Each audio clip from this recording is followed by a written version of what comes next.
Hello students, মই ঋতুপৰ্ণ বৰা আৰু তোমালোকে চাই আছা তোমালোকৰ YouTube চেনেল জ্ঞানম টিউচন। এই চেনেলটোত আমি ক্লাস 10 ৰ জেনাৰেল সায়েন্স, ক্লাস 11 ৰ ফিজিক্স, কেমিষ্ট্ৰি, বায়োলজি আৰু ক্লাস 12 ৰ কেমিষ্ট্ৰিৰ বিভিন্ন টপিক বিলাক ডিসকাস কৰি থাকো। গতিকে যদিহে তুমি ক্লাস 10 ৰ ষ্টুডেন্ট বা ক্লাস 11 বা 12 ৰ সায়েন্সৰ ষ্টুডেন্ট তেতিয়াহলে মই তোমাক সাজেষ্ট কৰিম যে তুমি এই চেনেলটো সাবস্ক্ৰাইব কৰি লোৱা আৰু লগতে বেল আইকনটো প্ৰেছ কৰি ৰাখা যাতে আমি নতুন ভিডিও দিয়াৰ লগে লগে তাৰ নটিফিকেশন তুমি পাই যোৱা।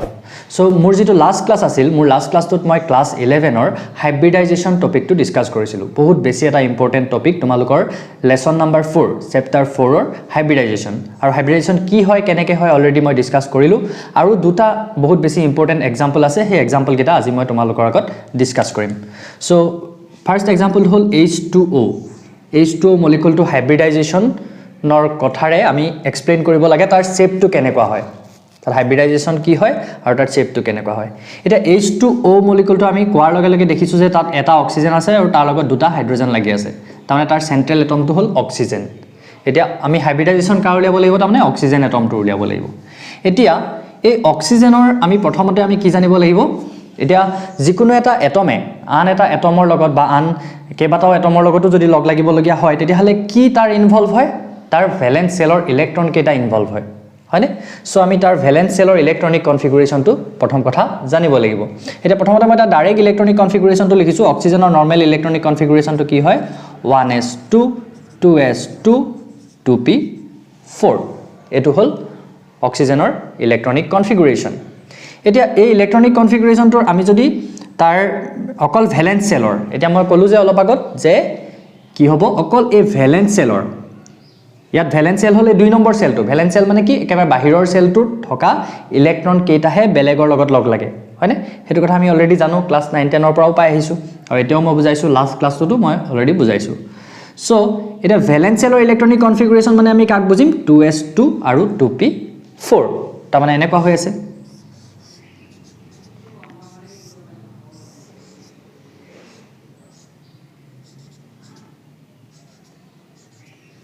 2s2 2p4 এটো হল তাৰ নৰমাল ইলেক্ট্ৰনিক কনফিগুৰেশন। এতিয়া সোয়া ইয়াত H2O বুলি কওঁতে ইয়াত কেটা হাইড্ৰোজেন লগ লাগিব লাগে অক্সিজেনৰ লগত এটো অক্সিজেনৰ আমি ভ্যালেন্স সেলৰ ইলেক্ট্ৰনিক কনফিগুৰেশনটো আকিলো আৰু অলৰেডি আমি কি জানো ভ্যালেন্স বন্ড থিওৰিৰ পৰা যে এই যত সিঙ্গল ইলেক্ট্ৰন থাকে এনেকে এটা এটমত থকা তাৰ সিঙ্গল ইলেক্ট্ৰনটো কি কৰে বেলেগ এটা সিঙ্গল ইলেক্ট্ৰনৰ লগত লগ লাগি কি কৰিব পাৰে বন্ড ফৰ্ম কৰিব পাৰে। এটা হাইড্ৰোজেন যে আমাৰ ওচৰত দুটা আছে হাইড্ৰোজেনৰ ওচৰত কেটা ইলেক্ট্ৰন থাকে এটো হাইড্ৰোজেনৰ ওচৰত এটা ইলেক্ট্ৰন আছে আৰু এটা হাইড্ৰোজেন আছে তাৰ ওচৰত এটা ইলেক্ট্ৰন আছে। তাৰমানে এই ইলেক্ট্ৰনটোৱে লগ লাগি এডাল বন্ড ফৰ্ম কৰিব পাৰিব এই ইলেক্ট্ৰনটোৱে লগ লাগি এডাল বন্ড ফৰ্ম কৰিব পাৰিব আৰু দুডালে বন্ড ইয়াত ফৰ্ম কৰিব লাগে দুটা হাইড্ৰোজেন এটম আছে। সো কি হ'ব ইজিলি এই ইলেক্ট্ৰন কেইটাই বন্ড ফৰ্ম কৰিব পাৰিব। গতিকে ইয়াত আকৌ কিবা আমি এক্সাইটেড কৰা বা কিবা কৰাৰ একো প্ৰয়োজন নাই। কিন্তু ইয়াত এতিয়া হাইব্ৰিডাইজেশনটো হে বুলি কি অকল এই দুটা ইনভলভ হ'বৰ কাৰণে অকল p2 হ'ব নেকি নহয় ইয়াত এই আটাইকেইটাই হাইব্ৰিডাইজেশনত আহিব কাৰণ এই আটাইকেইটা ইলেক্ট্ৰনে কি হয় ভ্যালেন্স ইলেক্ট্ৰন হয়। ইহঁতৰ আটাইকেইটা ইলেক্ট্ৰনৰ সমানে পসিবিলিটি আছে বন্ডিঙত যাবলে। সো এই হাইব্ৰিডাইজেশনটো হ'ব sp3 s ৰ এটা অৰবিটেল আৰু p কেটা অৰবিটেল আছে তিনটা অৰবিটেল। আকৈবা কথাটো কৈ দিছো হাইড্ৰোজেন এটম দুটা আছে হাইড্ৰোজেন এটম দুটা থকা মানে কি হ'ব এই সিঙ্গল যিকেটা ইলেক্ট্ৰন আছে অক্সিজেনৰ ওচৰত এই সিঙ্গল ইলেক্ট্ৰন কেটাৰ ওচৰত আহি দুটা হাইড্ৰোজেনে দুডাল বন্ড ফৰ্ম কৰি ল'ব। কিন্তু তথাপিতো এই আটাইকেইটা ইলেক্ট্ৰনে কি হৈছে ভ্যালেন্স সেলত আছে তাৰ একেবাৰে বহিঃকক্ষটোত আছে হয়নে। সো আমি এক্স্যাক্টলি কৈ দিব নোৱাৰো যে এই ইলেক্ট্ৰনটোৱে ইয়াত থাকিব ইলেক্ট্ৰন কেটা অদলা বদলা হৈ থাকিব পাৰে। সো সবৰে সমানে পসিবিলিটি আছে বন্ডিঙত যাবৰ কাৰণে হেকাৰণে ইয়াৰ হাইব্ৰিডাইজেশনটো কি হ'ব এতিয়া sp3 এই আটাইকেইটা ভ্যালেন্স সেলৰ ইলেক্ট্ৰন সো আমি আটাইকেইটাকে সামৰি ললো sp3 হাইব্ৰিডাইজেশন। এটা sp3 হাইব্ৰিডাইজড অৰবিটেল কোনে ফৰ্ম কৰিছে অক্সিজেনে মানে অক্সিজেন এটমটো sp3 হাইব্ৰিডাইজড অৰবিটেল ফৰ্ম কৰিব। কেটা হাইব্ৰিডাইজড অৰবিটেল ফৰ্ম কৰিব এতিয়া যেহেতু হাইব্ৰিডাইজেশনত এটা দুটা তিনটা চাৰিটা এটমিক অৰবিটেলে ভাগ লৈছে তাৰ মানে চাৰিটা হাইব্ৰিডাইজড অৰবিটেল ফৰ্ম কৰিব sp3 বুলি কওঁতে s এটা আৰু p তিনটা আছে। সো কি হ'ব s এটা p তিনটা লগ লাগি কি হ'ব চাৰিটা। এই মই লাষ্ট ক্লাছত বহুত ভালকে এই বস্তুটো বুজোৱা আছে তোমালোকে যদি সোৱা নাই এই ভিডিওটো ডেসক্ৰিপচনত মই লিংকটো দিছো প্ৰথমতে তোমালোকে সেই ভিডিওটো চাই হাইব্ৰিডাইজেশনৰ কনসেপ্টটো বুজি লোৱা তেতিয়া বেছি ভাল হ'ব। এটা sp3 হাইব্ৰিডাইজ অৰবিটেল অক্সিজেনটো কেটা ফৰ্ম কৰিব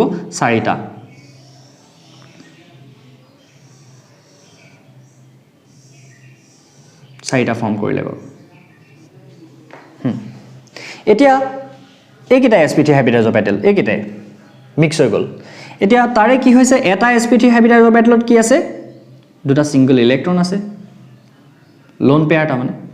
ইয়াত কি আছে লোন পেয়াৰটা আছে আৰু বাকি কিটাত কি আছে ইয়াত এটা ইলেক্ট্ৰন আছে ইয়াত এটা ইলেক্ট্ৰন আছে এটা এটা ইলেক্ট্ৰন থকা কিটাত কি হ'ব হাইড্ৰোজেন কেটা আহি লগ লাগিব হাইড্ৰোজেনৰ এটা ইলেক্ট্ৰন থাকিব হেতু হল এটো হাইড্ৰোজেনৰ এটা ইলেক্ট্ৰন থাকিব নিজৰ হেতু হল এটো হল এটো হাইড্ৰোজেন এটম এইকেটা হল sp3 হাইব্ৰিডাইজ অৰবিটেল এটো এটা sp3 হাইব্ৰিডাইজ অৰবিটেল এটো এটা sp3 হাইব্ৰিডাইজ অৰবিটেল এটো এটা sp3 হাইব্ৰিডাইজ অৰবিটেল এটো এটা sp3 হাইব্ৰিডাইজ অৰবিটেল সো তাৰে এই 4টা sp3 হাইব্ৰিডাইজ অৰবিটেলৰে দুটা অৰবিটেলত কি থাকিলে এই লোন পেয়াৰ কেটা বন্ডিংত অংশগ্ৰহণ নকৰাকে যিকিটা ইলেক্ট্ৰনৰ পেয়াৰ আছে হেকেটা থাকিলে আৰু বাকি দুটা অৰবিটেলত যে এই সিঙ্গল ইলেক্ট্ৰন কেটা আছিল হিহঁতে কি কৰিলে হে হাইড্ৰোজেন কেটাৰ লগত লগ লাগি sp3s এটো হাইড্ৰোজেনৰ s অৰবিটেল হাইড্ৰোজেন বুলি কলে তাৰ ইলেক্ট্ৰনিক কনফিগাৰেশন কি অকল 1s1 অকল 1s এটা থাকে আৰু তাত এটা ইলেক্ট্ৰন থাকে সো হে ইলেক্ট্ৰনটো আহি এই sp3 হাইব্ৰিডাইজ অৰবিটেলটোত থকা ইলেক্ট্ৰনটোৰ লগত লগ লাগি কি কৰিলে নতুনকে বন্ডাল ফৰ্ম কৰিলে সো দুডাল বন্ড ফৰ্ম হল তাৰমানে আলটিমেটলি অক্সিজেনটো তেনেকে হাইড্ৰোজেন কেটা লগ লাগিলে আৰু দুটা অৰবিটেলত কি থাকিলে এই লোন পেয়াৰ কেটা থাকি গল sp3 হাইব্ৰিডাইজ অৰবিটেল ইনে sp3 হাইব্ৰিডাইজ অৰবিটেল যেতিয়া হয় তেতিয়া হলে হিহঁতৰ শেপটো হ'ব লাগে টেট্ৰাহিড্ৰেল শেপ এই ট্ৰাইপড ডালৰ নিচিনা যেটো শেপ আৰু তেতিয়া এই এংগল বিলাক থাকে 109.5 ডিগ্ৰী নরমালি এংগল বিলাক কিন্তু ইয়াত কি হৈ যায় এই আমি vs epr থিওৰিত এটো বস্তু পঢ়িছিলো ভ্যালেন্স সেল ইলেক্ট্ৰন পেয়াৰ ৰিপালশন থিওৰিত যে এই বোন পেয়াৰকো ৰিপালস কৰে লোন পেয়াৰকো ৰিপালস কৰে আকৌ বোন পেয়াৰে লোন পেয়াৰকো ৰিপালস কৰে যদি কথাটো মনত নাই বা বুজা নাই মই আকৌ এবাৰ কথাটো কৈ দিছো তোমালোকক লোন পেয়াৰ মানে এইকেটা হল লোন পেয়াৰ ইহঁতে কোনো বন্ডিংত অংশগ্ৰহণ কৰা নাই নহয় এই ইলেক্ট্ৰনৰ পেয়াৰ কেটা জোৰ কেটাই সো ইহঁতক আমি লোন পেয়াৰ বুলি কওঁ এটা এই লোন পেয়াৰক ৰিপালস কৰে সেই যেটো ৰিপালশন হেতু আটাইতকৈ বেছি ডাঙৰ ৰিপালশন আকৌ এই এডাল যে বন্ড ফৰ্ম হৈছে এই বন্ডালতো দুটা ইলেক্ট্ৰন আছে এটা হাইড্ৰোজেনৰ ইলেক্ট্ৰন এটা এই অক্সিজেনটোৰ ইলেক্ট্ৰন সো ইয়াতো এটা ইলেক্ট্ৰনৰ পেয়াৰ আছে সেই পেয়াৰটোক আমি কি বুলি কম বন্ড পেয়াৰ কাৰণ বন্ডত থকা ইলেক্ট্ৰনৰ পেয়াৰ সেই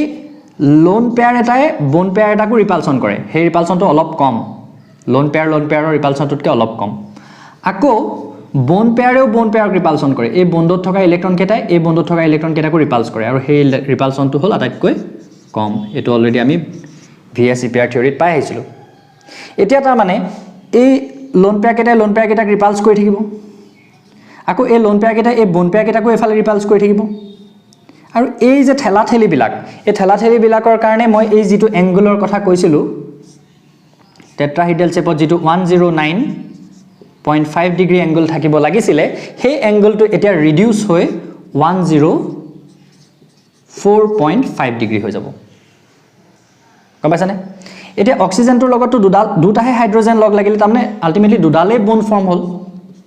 বাকি কিটাটো অক্সিজেনৰ লোন পেয়াৰ এনেকৈ থাকি গল সো এই শেপটো কি হৈ গল এটা ভি টু নিচিনা শেপ ওপৰলে মুকাই যদি দিও এই শেপটোকে কি হ'ব ভি শেপ বা বেন্ড শেপ হ'ব মানে সেই কাৰণে আমাৰ ওয়াটাৰৰ শেপটো কি হয় বেন্ড শেপ ওয়াটাৰৰ হাইব্ৰিডাইজেশনটো কি হয় ওয়াটাৰত অক্সিজেনৰ হাইব্ৰিডাইজেশনটো কি হয় sp3 হাইব্ৰিডাইজেশন হয়নে আৰু শেপটো কি হল বেন্ড শেপ সো এখিনি তোমালোকে নিজে ভাষাৰ লালিত্য লগাই লিখিব লাগিব গম পাইছানে তোমালোকৰ কিতাপখনত ধুনিয়াকে দিয়া আছে কথাখিনি বাট মই বুজি পাকে তোমালোকক সহজ ভাষাত বুজাই দিবলৈ ট্ৰাই কৰিলো এটো হল ওয়াটাৰৰ হাইব্ৰিডাইজেশন তাৰ পিছত আহিলে আমাৰ এমোনিয়া আৰু এটা বহুত বেছি ইম্পৰ্টেন্ট এক্সাম্পল হেতু হল এমোনিয়া NH3 এটা NH3 বুলি কোৱা লগে লগে তাৰমানে নাইট্ৰজেন আছে তাৰ লগত হাইড্ৰোজেন তিনটা লাগি আছে সো সেন্ট্ৰাল এটম কোন নাইট্ৰজেন আমি নাইট্ৰজেনৰ হাইব্ৰিডাইজেশন চাব লাগিব এটা নাইট্ৰজেনৰ আমি যদি ইলেক্ট্ৰনিক কনফিগাৰেশনটো আকো হেতু হল 1s2 2s2 2p3 orbital diagram যদি আকো অকল ভ্যালেন্স সেলৰ আকিছো আমি যদি পাহৰি গৈছা মই এবাৰ কৈ দিছোঁ পটককৈ এই 1s এই 1টোৱে কি বুজাইছে এই 1 নম্বৰ চেলটোক বুজাইছে এই 2s 2p হেতু কি বুজাইছে এই 2 নম্বৰ চেলটোক বুজাইছে তাৰমানে 2s আৰু 2p হে আটাইকেইটা কোড আছে এই 2 নম্বৰ চেলটোত আছে আৰু এই এটমটোৰ কাৰণে বাহিৰৰ চেল কোনটো এই 2 নম্বৰ চেলটোৱে সো হেতু ভ্যালেন্স চেলৰ ইলেক্ট্ৰনিক কনফিগাৰেচন বুলি কোৱাৰ লগে লগে হেকাৰণে অকল 2 থকা কিটা আমি আকিছো এতিয়া 2s2 আৰু 2p3 হয় এই নাইট্ৰজেনটোৰ লগত কেটা হাইড্ৰোজেন এটম লগ লাগিব লাগে তিনটা হাইড্ৰোজেন এটম লগ লাগিব লাগে প্ৰত্যেকটো হাইড্ৰোজেন এটমৰ ওচৰত কি আছে এটাকে ইলেক্ট্ৰন আছে এনেকে তিনটা হাইড্ৰোজেন এটম এটা হে তিনটা হাইড্ৰোজেন এটমে আহি এই সিঙ্গল হৈ থকা ইলেক্ট্ৰন কেটাৰ লগত কি কৰিব পাৰিব দুনিয়াকে লগ লাগি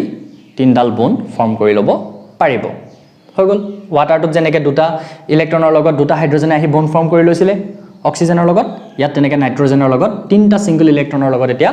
তিনটা হাইড্ৰোজেনৰ তিনটা সিঙ্গল ইলেক্ট্ৰনে আহি তিনডাল বন ফৰ্ম কৰি দিব কিন্তু হাইব্ৰিডাইজেশন ইয়াটো কি হ'ব যেহেতু এই ইলেক্ট্ৰন কেটাও কি হয় ভ্যালেন্স সেলৰে ইলেক্ট্ৰন সো হাইব্ৰিডাইজেশনত হে মিক্সিংটোত ইহতকো ধৰিব লাগিব সো আলটিমেটলি হাইব্ৰিডাইজেশনটো কি হ'ব sp3 হাইব্ৰিডাইজেশন হয়নে তাৰমানে এই গুটেই অৰবিটেল কেটা এতিয়া কি হৈ গল sp3 হাইব্ৰিডাইজ অৰবিটেল বুলি ইহতক কম মিক্স কৰি পেলালো আমি হৈ গল মিক্স কৰি পেলালো সমানে হে মিক্সিংৰ কথাটো গে মই বাৰে বাৰে কৈ আছো যে আগৰ ক্লাছটো তোমালকে চাব লাগিব বুজি পাবলৈ এতিয়া তাৰমানে নাইট্ৰজেনে কি কৰিলে sp3 হাইব্ৰিডাইজ অৰবিটেল ফৰ্ম কৰিলে আৰু sp3 বুলি কোৱাৰ লগে লগে কেটা হাইব্ৰিডাইজ অৰবিটেল ফৰ্ম হ'ব চাৰিটা হাইব্ৰিডাইজ অৰবিটেল ফৰ্ম হ'ল এটো ষ্টাইলত থাকিব এতিয়া তাৰে কি হৈছে এটাত কি আছে এটা হাইব্ৰিডাইজ অৰবিটেলত এনেকে লোন পেয়াৰ কেটা আছে এনেকেও দেখাব পাৰো আমি ইলেক্ট্ৰন কেটা লোন পেয়াৰ তাৰমানে হেতি কোনো বন্ড ফৰ্ম কৰা নাই কাৰো লগত আৰু বাকি কেটাত কি আছে এনেকে এটা এটা ইলেক্ট্ৰন যে আছে হল ইয়াত এটা কি হ'ব হে তিনটা হাইড্ৰোজেন যে আছে হাইড্ৰোজেন মানে কি অকল 1s হয়নে হাইড্ৰোজেন মানে হাইড্ৰোজেনৰ কি থাকে অকল 1s অৰবিটেল থাকে এটা ইলেক্ট্ৰন লৈ থাকে সো হে হাইড্ৰোজেনৰ 1s টো এটা ইলেক্ট্ৰনটো আহি ইয়াত বন্ডাল ফৰ্ম কৰিলে ইয়াত এডাল বন্ড ফৰ্ম কৰিলে ইয়াত এটা হাইড্ৰোজেন আহি বন্ড ফৰ্ম কৰিলে এটা হাইড্ৰোজেন এটম এটা আটাইকেটা sp3 হাইব্ৰিডাইজ অৰবিটেল কাৰ নাইট্ৰজেনৰ এতিয়া যিদৰে ওয়াটাৰ মলিকুলটোৰ ক্ষেত্ৰত কি ৰিপালচন দেখিছিলো আমি লোন পেয়াৰ ৰিপালচন আছিল তাত হয়নে এই লোন পেয়াৰ কেটাক ৰিপালস কৰিছিলে আকৌ লোন পেয়াৰে বন পেয়াৰক ৰিপালস কৰিছিলে এতিয়া ইয়াৰ ক্ষেত্ৰত কি হ'ব এটা মই আকি দিছো ইয়াত এফালে থাকি গল কি লোন পেয়াৰ এটা কোনো বন ফৰ্ম নকৰাকে আৰু বাকি তিনডাল কি হৈ গল এনেকে বন ফৰ্ম হৈ গল এটা এই বন বিলাকৰ মাজৰ ডিসটেন্সটো নৰমালি টেট্ৰাহিড্ৰেল শেপত হ'ব লাগিছিলে 109.5 ডিগ্ৰী ইয়াত এটো হ'ব লাগিছিলে 109.5 ডিগ্ৰী কিন্তু এই যে লোন পেয়াৰটো আছে এই লোন পেয়াৰ আৰু বন পেয়াৰৰ মাজত এটা ৰিপালচন থাকিব তাৰমানে এইফালে এই লোন পেয়াৰটো এই বন পেয়াৰটোক ঠেলিব এফালেও ঠেলিব সো এই যে ঠেলা মাৰি দিলে তললে বন গিটালক ঠেলা মাৰি দিয়াৰ কাৰণে কি হৈ যায় এই যেটো এংগল এটো কমি 107 ডিগ্ৰী হৈ যায় আৰু এই যেটো শেপ এই শেপটোক আমি পিৰামিডাল শেপ বুলি কওঁ এটো চোৱাচোন এনেকে তিনডাল হি থকা পিৰামিড তোমালকে দেখিছা নহয় পিৰামিডৰ ষ্ট্ৰাকচাৰ এটো আলটিমেটলি পিৰামিড এটাৰ নিচিনা ষ্ট্ৰাকচাৰ হ'ব ইয়াক যদি আমি এনেকে লগ লগাই দিও এটো পিৰামিড এটাৰ নিচিনা এটোটো লোন পেয়াৰ হে হি এটা জাস্ট পেয়াৰ ইলেক্ট্ৰনৰ পেয়াৰ কোনো বনছন ফৰ্ম কৰি থোৱা নাই আছে অকল হাইড্ৰোজেন কিটা হে বন ফৰ্ম কৰি এটো এটা যদি আমি এনেকে লগ লগাই পেলাও আলটিমেটলি দেখিবলৈ শেপটো পিৰামিড এটা নিচিনা হোৱা নাই জানো এখানে এই শেপটো কোৱা হয় পিৰামিডাল শেপ পাইছা হেখিনি কথাও কিতাপখনত তোমালকৰ ধুনিয়াকে দিয়া আছে মই কেৱল বুজাই দিবলৈ ট্ৰাই কৰিলো তোমালকে এবিলাক ধুনিয়াকে ভাষাৰ লালিত্য লগাই লিখি থাকিবা আৰু যদি ভিডিওটো চাই উপকৃত হলা যদি অলপ হলেও সহজকে বুজি পাইছো বুলি ভাবিছা তেতিয়া হলে লাইক এটা কৰিবা বহুত উৎসাহ দিয়া তোমালকৰ এটা লাইকে কমেন্ট কৰিও জনাবা কেনেকুৱা পালা আৰু লগতে যিমান পাৰা লগৰ বিলাকৰ লগত শেয়াৰ কৰিবা যেতিয়া আমি গম পাও যে বহুত ছাত্ৰ ছাত্ৰী উপকৃত হৈছে তেতিয়াহে আমি উৎসাহিত হওঁ নতুনকৈ এনেকৈ ভিডিও বিলাক বনাই থাকিবৰ কাৰণে আৰু লগতে তোমালোকক জনাই থওঁ যিসকলে ক্লাস 12 ৰ অনলাইন ক্লাস কৰিবলৈ বিচাৰা লাইভ ক্লাস কৰিবলৈ বিচাৰা আমি ক্লাস 12 ৰ কাৰণে ক্লাস বিলাক বিহুৰ পাছতে ষ্টাৰ্ট কৰিম সো সোনকালে ৰুটিনো জনোৱা হ'ব তাৰ আগত তোমালোকে আমাৰ লগত কন্টাক্ট কৰিব পাৰিবা আমাৰ ডেসক্ৰিপচনতে নাম্বাৰ দিয়া আছে বায়োলজি ক্লাস হয় কেমিষ্ট্ৰি ক্লাস হয় আৰু ফিজিক্সৰ ক্লাস হ'ব সেকেন্ড ইয়াৰৰ বিহুৰ পাছৰ পৰাই সো তোমালোকে আমাৰ লগত যোগাযোগ কৰিব পাৰিবা সেই লাইভ ক্লাছবিলাকৰ কাৰণে আৰু সেই লাইভ ক্লাছবিলাকত আমি নোটছ প্ৰভাইড কৰোঁ প্লাছ আমাৰ লগত তোমালোকে ফোনতো এনি টাইম কানেক্ট কৰি আমাৰ যিকোনো প্ৰবলেম আমাক সুধিব পাৰিবা বুজি নোপোৱা কথাবিলাক গম পাইছানে সো ধুনীয়াকৈ গাইডেন্স দিয়া হয় তোমালোকে কন্টেক্ট কৰিব পাৰা আৰু তেতিয়াহ'লে